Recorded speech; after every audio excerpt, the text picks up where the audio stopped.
নেপালের নির্বাচনে বালেন্দ্র শাহ মধ্যপন্থী দল রাষ্ট্রীয় স্বতন্ত্র পার্টি আরএসপি পার্লামেন্টে মোট ১৮২টি আসন পেয়ে সংখ্যাগরিষ্ঠতা অর্জন করেছে। বালেন্দ্র শাহ ৪ বারের অভিজ্ঞ প্রধানমন্ত্রী কেপি শর্মা ওলিকে তার নিজের আসনে পরাজিত করেছেন। ৭৪ বছর বয়সী ওলির বিরুদ্ধে এই জয় এবং কাঠমান্ডুর মেয়রের পদ থেকে হবু প্রধানমন্ত্রী হিসেবে বালেন্দ্র শাহর এই উত্থান নেপালের সাম্প্রতিক রাজনীতিতে অন্যতম নাটকীয় অধ্যায় হিসেবে চিহ্নিত হচ্ছে।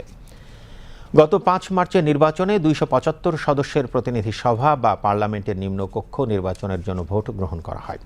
এর মধ্যে ১৬৫টি আসনের সরাসরি নির্বাচন এবং ১১০টি আসনের সমানুপাতিক প্রতিনিধিত্ব অর্থাৎ পিআর পদ্ধতিতে ভোট হয়। নির্বাচন কমিশনের মুখপাত্র নারায়ণ প্রসাদ ভট্টরাই এক বিবৃতিতে বলেন, প্রতিনিধি সভার সদস্য নির্বাচনের ভোট গণনা সম্পন্ন হয়েছে।